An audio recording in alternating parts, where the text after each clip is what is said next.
Broadcasting live from Dar es Salaam, this is TBC News, our top stories. Julius Nyerere International Airport wins ACI Safety Award 2024.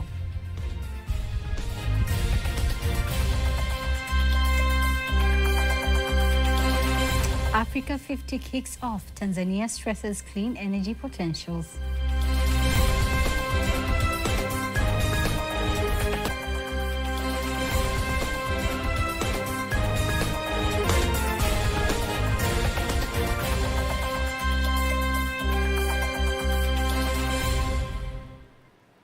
Good evening. I am Teddy Mparinyanga. You can also follow us live via YouTube channel TBC Online, and also get all the latest news through our Instagram, Facebook, and X pages at TBC Online.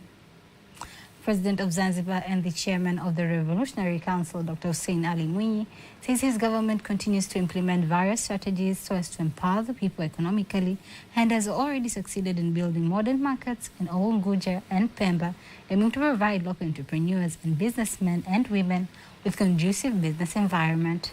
He made the remarks when opening the second Fahari Zanzibar Festival in Zanzibar Business Exhibition Grounds in West B District, West Region. Kwa utekelezaji wa dhamira ya kuimarisha mazingira ya uwezeshaji wananchi kiuchumi nchini. In the implementation of economic empowerment in the country, the government has been implementing various development projects, including constructions of roads in rural and urban areas, in order to simplify transportation of people and commodities, such that one can easily access the markets. This implementation of such projects has attracted both internal and external investors.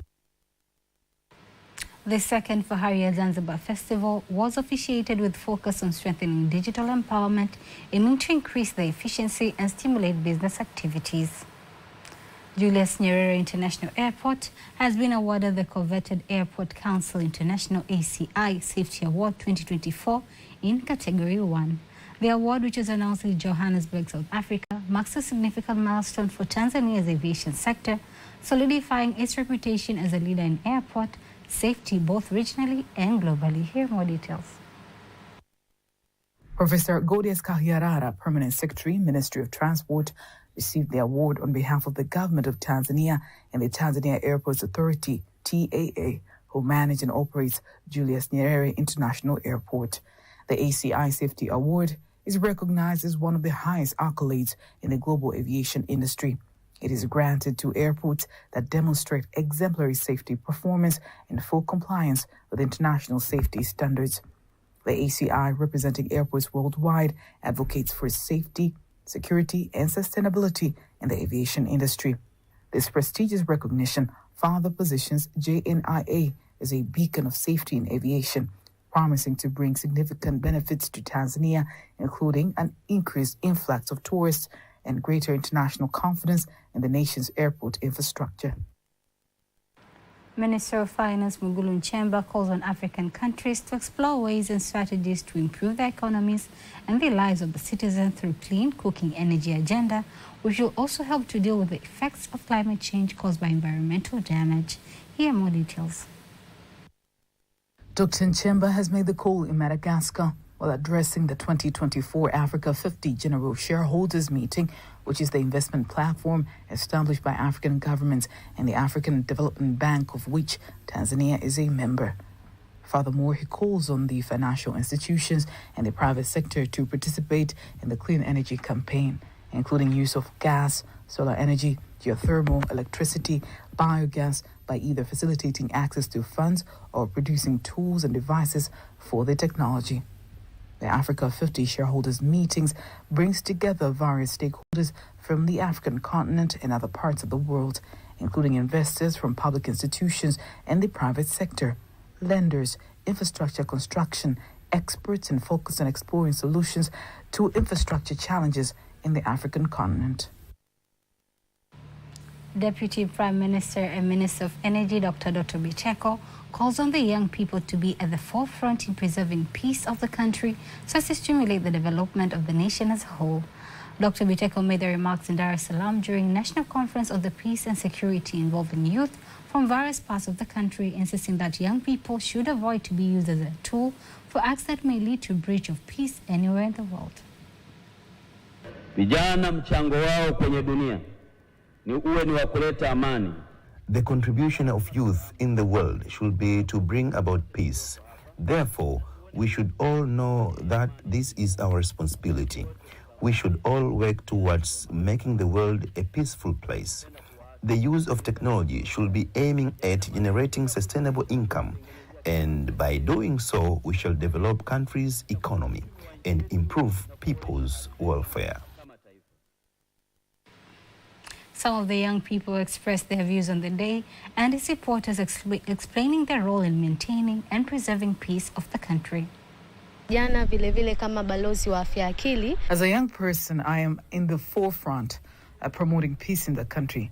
I usually attend various awareness campaigns, but also I go to various schools, raise awareness on the significance of promoting peace. I urge youth to have love for one another, also to make peace their priority. Peace is very important to youth, but also the people. Peace is very important to youth, but also the people as well.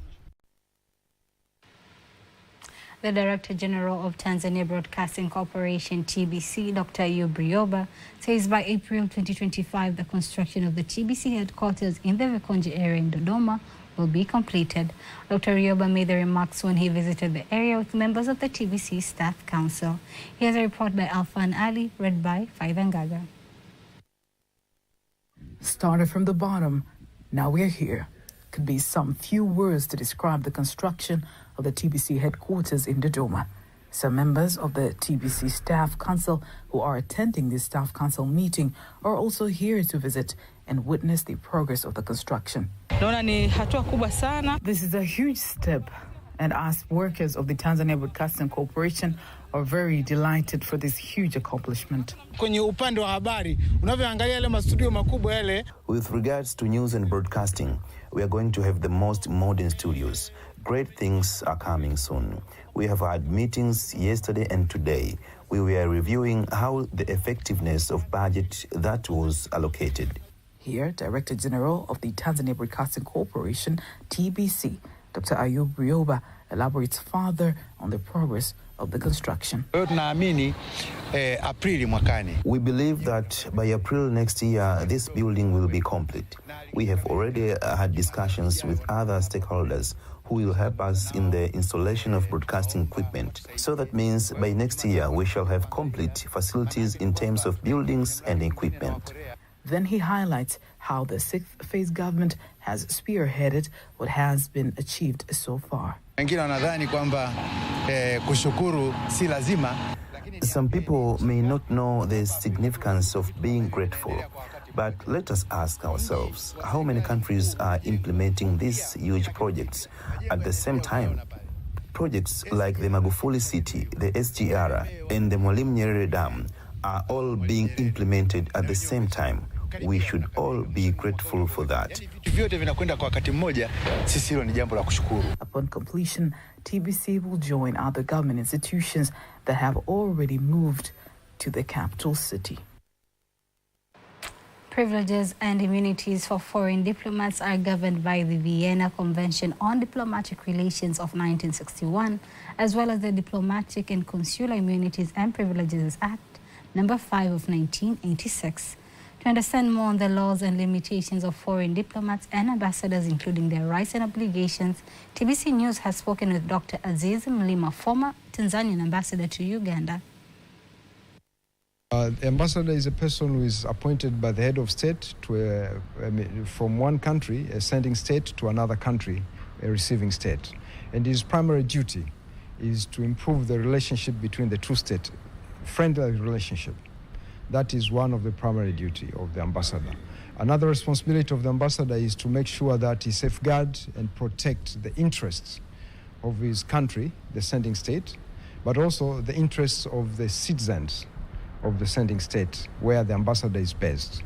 So these are the primary responsibility, but of course also to improve the relationship, cultural relationship, economic and other relationship, including the science and according to the Vienna Convention. So these are the prescribed in the Vienna Convention of 1961, April 18th, where the Article 1 to Article 10 define what the ambassador should do and what ambassador is not supposed to do. And that's why the ambassador have a diplomatic immunity. But if the ambassador is doing things which are not for the interest of the sending state or the receiving state, the sending state can recall that ambassador if they realize that there are issues with the ambassador. But also the receiving state, which if it is convinced that the ambassador is not doing what he's supposed to do to improve the relationship, they can actually define the ambassador as a person non grata. And they can ask the sending state to take back the ambassador or any diplomats. Tanzania has made major strides in advancing radiology services, which is the art and science of using radiation to provide images of organs comprising the human body. The remarks has been made by the Deputy Permanent Secretary, Minister of Health, during the joint 4th Tanzania Neuroradiology and 2nd International Society for Magnetic Resonance Conference in Dar es Salaam. Our reporter Rioba Stephen has more details. Radiology technology in Tanzania has undergone significant development over the years, evolving from basic imaging techniques to more advanced modality, from just basic X-rays machines to more sophisticated emerging technology such as ultrasound, CT scan, and MRI. In recognizing this, the Deputy Permanent Secretary in the Ministry of Health, Ismail Lutatila, joined the 4th Tanzania Neuroradiology Conference and addressed the effort done to improve the radiology service in Tanzania. Serikali ya Jamhuri ya Muungano wa Tanzania. The government of United Republic of Tanzania highly values professional work, especially in the health sector.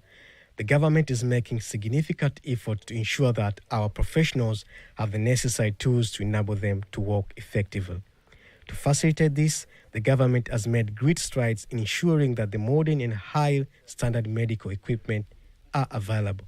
It's a scientific and non-governmental organization aimed at promoting communication, research, development, and application of electromagnetic radiation in medicine, biology, and other related fields. For more than 6 years in the medical field, Dr. Annette Case, the radiology specialist from Muhimbili Mloganzila Hospital, shares her experience on the growth of radiology service in Tanzania. Like 7 years ago, where radiology was is completely different from where we are now. The conference included workshop sessions from involving MRI experts and was followed by the award given to the various competitive key speakers as recognition of their variable effort. As a biomedical engineer in this country, we have been participating in the events like this so as to learn more things concerning the MRI machines, on how to do the maintenance, but also on how to perform research and development concerning MRI machines. The certificate was just to appreciate that I gave a talk at the meeting, so that was very nice to get recognized. Well, I was talking about motion correction in MRI. More than 200 participants from African, American, and Europe came for this conference here in Dar es Salaam, Tanzania, with the theme of Health Insight through Medical Emerging Innovation. Rioba Stephen. Innovators and other stakeholders urge Tanzanians to focus on the ethical use of artificial intelligence, AI, promote human dignity and inspire accountability, while praising the efforts done by the Tanzanian government in educating the public on the proper use of the modern technology. The call has been made during the climax of the U.S.-Tanzania Tech Challenge for the year 2024 in Dar es Salaam. And one of the key issues we discussed, and we would wish the public to know, that they should use all AI tools ethically. Because my belief is that AI should be here to improve humanity, not to distract humanity. Tanzania has been making a lot of progress in digital technology, digital transformation, and artificial intelligence. The Ministry of ICT is currently working on a national AI strategy and guideline, which we were part of the team developing the original draft of. The Ministry of Education has guidelines being developed for the use of AI in education. The Ministry of Health has an AI policy framework for the health sector. Executive Director for Jamii Forums, Maxis Melo, whose platform was awarded for its Jamii Check initiative, explains what important aspects of his work has made his platform stand out in the U.S. Tanzania Tech Challenge 2024. In 2022, that is 2 years ago, it was not generating revenue at all. So we were using our own resources to run the operations of Jamii Check. Now we got support from the U.S. Embassy. So the secret behind that is simply because we love what we do and we work with like-minded people. So the team that I have are the people that love what we do and they do it at the best kind of effort that they can do. U.S. Tanzania Tech Challenge has ended by announcing 3 winners, including Launchpad Tanzania, Hamasa Group, and Jamii Forums. Tanzania is set to host the 11th Asia-Africa Luminaries Conference, organized by the Merck Foundation, focusing on health issues and research to enhance understanding of health, education, and social matters among Tanzanians. Minister for Community Development, Gender, Women, and Special Groups, Dr. Dorothy Gwajima, announced the event during a press conference in Dar es Salaam, highlighting Tanzania's ongoing efforts to invest in maternal and child health. Mkutano huu utafungua njia ya utekelezaji wa ahadi mpya zitakazotolewa na wenza wa marais. This meeting will open the way for the implementation of sustainable strategies for all countries that will participate in the meeting, include Tanzania. The essence of this meeting, to be hosted in Tanzania, will bring great benefits to our country, including increasing the awareness of Tanzanians on health issues, promoting peace and unity in our country internationally. On the other hand, the Chief Executive Officer of Merck Foundation, Dr. Rasha Kalej, explains some of the agenda that will be discussed in the conference. Because it's full of activities. The first day we'll have the plenary sessions where the first ladies will give reports about what has been impacted in their countries with our programs, our partnership, and the success stories. We're going to listen to it. We have, after that, of course, officiated by Her Excellency, the President of Tanzania.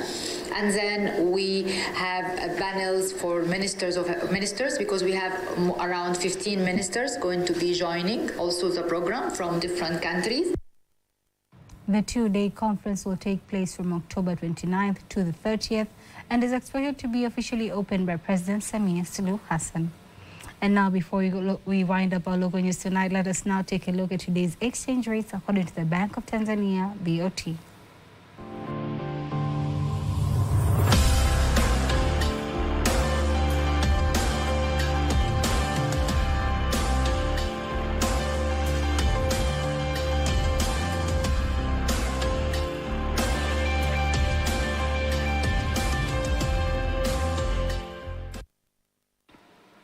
Don't miss TBC News every weekday to know all the latest in exchange rates. Time now for all the latest in international news.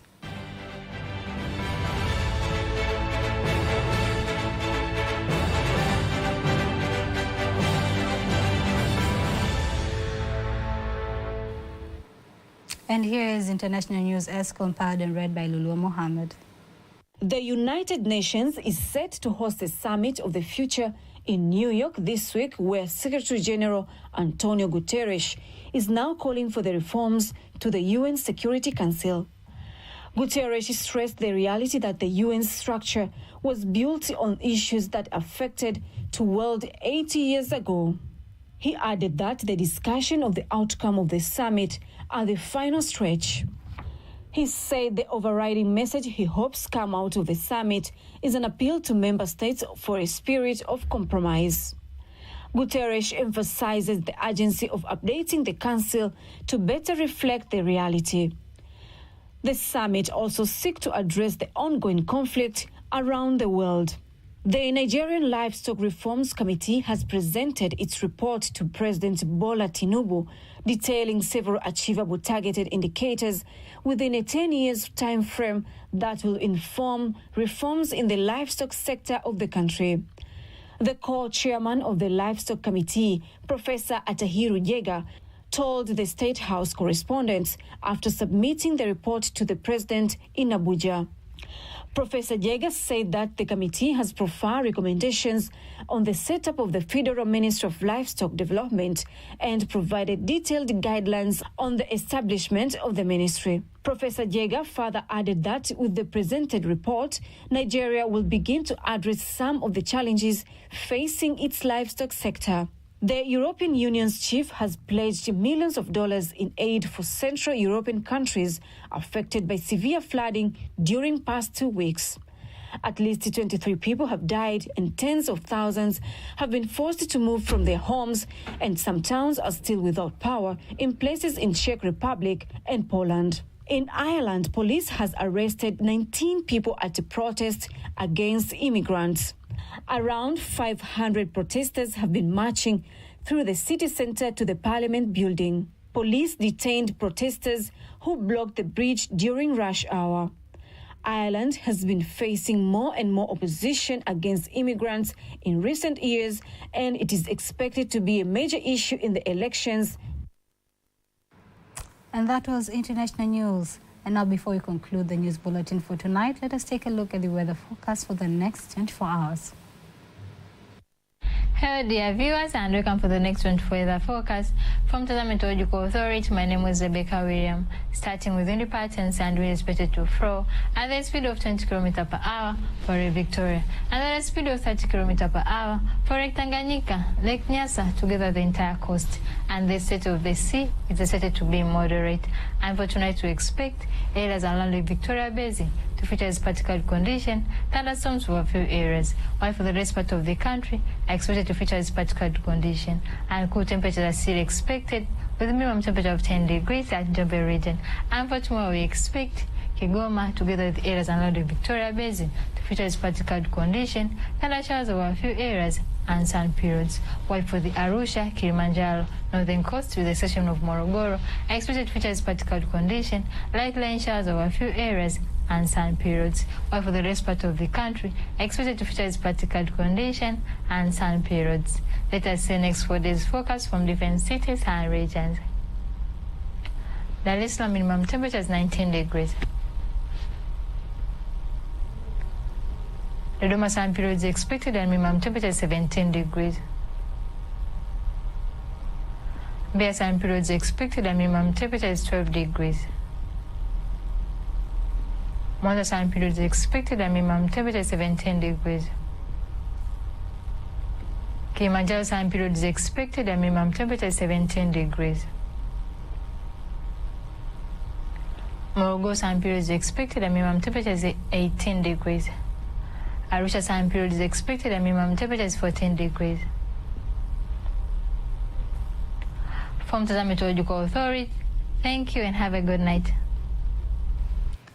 And that marks the end of our news bulletin for tonight. Do not miss our bulletin in Kiswahili at 11 p.m. On behalf of the whole team, I am Teddy Mpanyanga. Have a lovely, lovely night.